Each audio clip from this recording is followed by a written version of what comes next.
आप देख रहे हैं यूके न्यूज एक्सप्रेस। मैं हूं आपके साथ गुलविश। चलिए जान लेते हैं पहाड़ की दिन भर की सारी बड़ी खबरें। ब्रह्मलीन पायलट बाबा के उत्तराधिकारी का ऐलान कर दिया गया है। जापान की शिष्या कोकिला माता उर्फ कैवल्या को पायलट बाबा का उत्तराधिकारी बनाया गया है। पायलट बाबा की शिष्या योग माता साध्वी कोकिला का असली इनाम केको आइकावा है।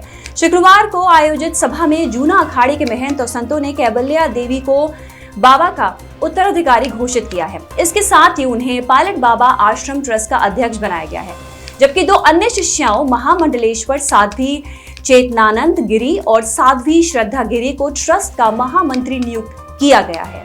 आज जो बैठक हुई बकायदे मतलब जो है कल से चल रही थी, उसमें जोग माता जापान के हैं, केवलानंद गिरी उनका नाम है। पायलट बाबा ने उनको जोग माता के कहकर हमको पुकारा था, इसलिए मैं आपसे बोल रहा हूँ कि जोग माता है, अनेक प्रकार की समाधि लगाते हैं, अनेक प्रकार के साधक हैं। तो वो जापान वालों को अध्यक्ष पद पे आसीन किया गया। उनके साथ दो माताएं हैं, एक का नाम श्रद्धा, एक का नाम चेतना, जो मंत्री पद पे काम करेंगे।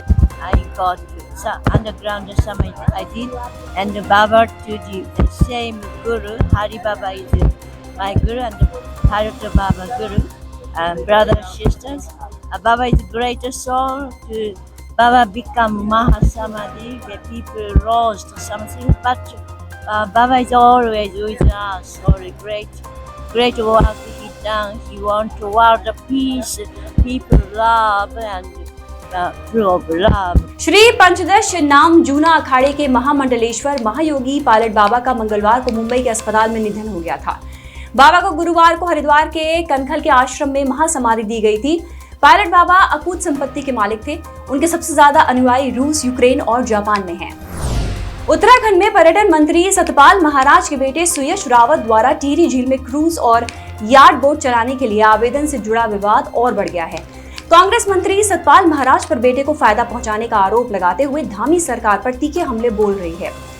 कांग्रेस कह रही है कि बीजेपी के अंदर भाई भतीजावाद किस हद तक हावी है, उसका नया सबूत मिल गया है। कांग्रेस के आरोपों पर बीजेपी भी खुलकर जवाब दे रही है। जैसे ब्लॉक प्रमुख बनते हैं तो कहते हैं उनके परिवार का आदमी कोई ब्लॉक में काम नहीं करेगा, और जो है कि नगर पालिका या नगर निगम के चेयरमैन बनते हैं तो कहते हैं उनके परिवार का या रिश्तेदार परिवार का व्यक्ति काम नहीं करेगा।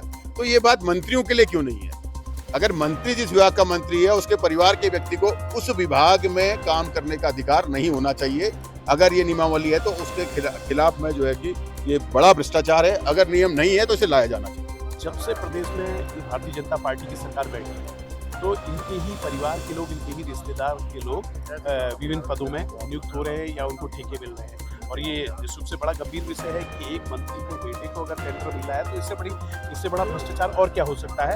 ये सबसे बड़ा दुखद विषय। एक पक्ष ये कहता है कि उत्तराखंड के अंदर बड़े टेंडर्स हैं, बड़े जो इन्वेस्टमेंट के विषय हैं, उनको उत्तराखंड के बाहर के लोग उसमें अपने आप को आगे करें। एक पक्ष एक पक्ष कहता है कि उत्तराखंड के अंदर ऐसे भी अनेकों उद्यमी हैं जो उन सब गाइडलाइन को फॉलो करते हैं।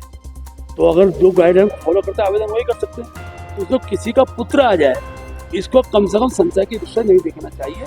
कि ठीक है कि टेंडर की प्रक्रिया वो निष्पक्ष हो, इस बात की सरकार की चिंता करती है। तब ये विषय कोई विषय मीडिया के माध्यम से आता है तो उतना और गहराई से।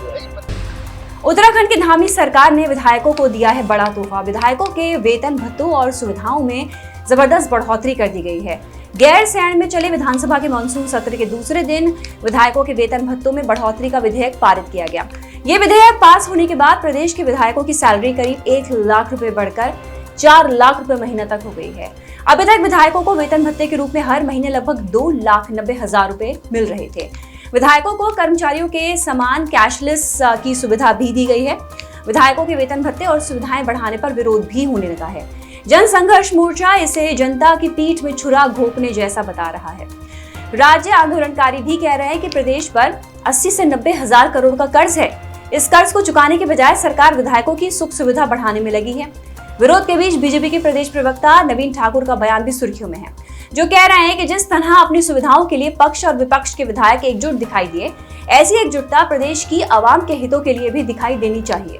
जिस प्रकार अपने हितों के लिए ये सब विधायक एकजुट होते हैं, जनता के हितों के लिए भी इनको एकजुट होना चाहिए और निश्चित तौर पर प्राथमिकता जनता के लिए होनी चाहिए। उधम सिंह नगर के रुद्रपुर में नर्स से दुष्कर्म के बाद हत्या का मामला लगातार तूल पकड़ रहा है। वारदात के बाद से विरोध प्रदर्शन का दौर चल रहा है। पुलिस प्रशासन ने इस दुष्कर्म कांड में एक आरोपी को गिरफ्तार कर जेल भेजा है। एसएसपी ने मामले की जांच के लिए एसआईटी का गठन भी किया है। बावजूद इसके लोगों का गुस्सा थमने का नाम नहीं ले रहा। शुक्रवार को किच्छा में नौजवानों ने पोस्टर बैनर के साथ पैदल मार्च निकाला। पीड़िता को न्याय देने और दोषी को फांसी देने की मांग की। नर्स हत्याकांड की सीबीआई से जांच कराने के लिए भी आवाज उठाई। केदार घाटी में भारी बारिश ने फिर तबाही मचाई है। लगातार हो रही मूसलाधार बारिश से केदार घाटी में कई जगहों पर भारी लैंडस्लाइड हुआ है। गुरुवार देर रात फाटा हेलीपैड के पास पहाड़ी नदी से आए मलबे में दबकर 4 नेपाली लोगों की मौत हो गई। चारों के शव रेस्क्यू टीमों ने निकाल लिए हैं। आपदा प्रभावित इलाकों में एसडीआरएफ और डीडीआरएफ की टीमें लगातार रेस्क्यू अभियान चला रही हैं। बद्रीनाथ नेशनल हाईवे पर नंदप्रयाग, छिनका, गुलाबकोटी, पागल नाला और कंचन नाला के पास भी मलबा आने से रास्ता बाधित हुआ है। चमोली जिले में भी भारी बारिश हो रही है, जिससे लोगों के लिए मुसीबतें बढ़ रही हैं। देवाल विकास खंड के हरनी गांव को जोड़ने वाला पैदल पुल भी बरसाती नाले के उफान पर आने की वजह से बह रहा है।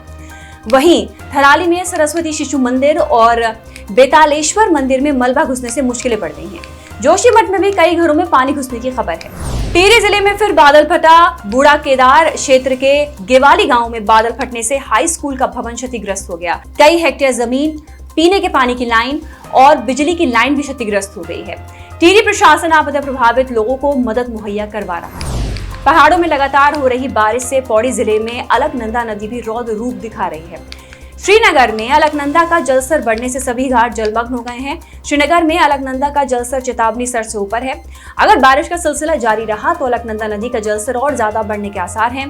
धारी देवी में भी अलकनंदा का जलस्तर बढ़ा हुआ है। उत्तरकाशी में फूल चट्टी से आगे बनास के पास भू धसाव की वजह से बाधित हुआ यमुनोत्री नेशनल हाईवे सभी तरह के वाहनों के लिए खोल दिया गया है। ये जानकारी उत्तरकाशी पुलिस ने साझा की। उत्तरकाशी में भी लगातार बारिश की वजह से जगह जगह भूस्खलन हो रहा है।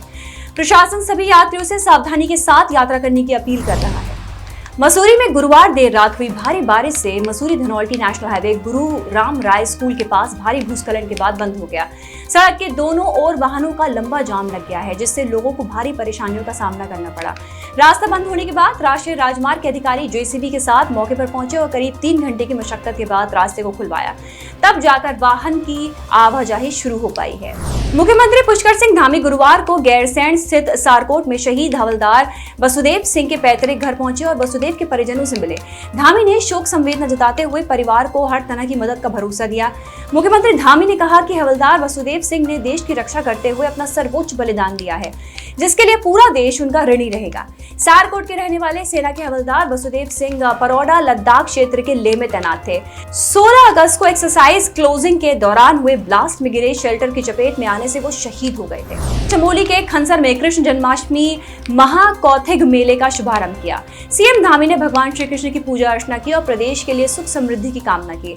कौथिग में बड़ी संख्या में पहुंचे लोगों ने सीएम धामी का जोरदार स्वागत किया। अच्छी फसल और समय पर बारिश के लिए भगवान कार्तिकेय का धन्यवाद करने के लिए उत्तरकाशी में ग्रामीणों ने लगाया मेला। तस्वीरें बाड़ा गड्डी क्षेत्र के कुरौली कंकराड़ी की है, जहां हरि महाराज समेत खंडद्वारी माता, नागराज और हुणेश्वर देवता के दूध गाड़ू मेले का भव्य आयोजन हुआ। इस मौके पर ग्रामीणों के लाए गए 160 क्विंटल दूध से देवता के पशुओं ने स्नान किया। ग्रामीणों ने देव डोलियों को ढोल दमाओं की थाप पर कंधों पर नचाया। मान्यता है कि हरि महाराज भगवान शंकर के पुत्र कार्तिकेय हैं, जिनका उत्तरकाशी के कोंच पर्वत पर मंदिर स्थापित है। इस इलाके के ग्रामीण सूखा और अकाल पड़ने पर बारिश की मन्नत के साथ मंदिर में पहुंचते हैं और भगवान कार्तिकेय की विशेष पूजा करते हैं। इस मंदिर में महिलाओं का प्रवेश वर्जित है। यूके न्यूज एक्सप्रेस में आज खबरों का सफर यहीं तक। उत्तराखंड की कई अहम और जरूरी खबरों के लिए आप देखते रहिए श्रेष्ठ उत्तराखंड। नमस्कार।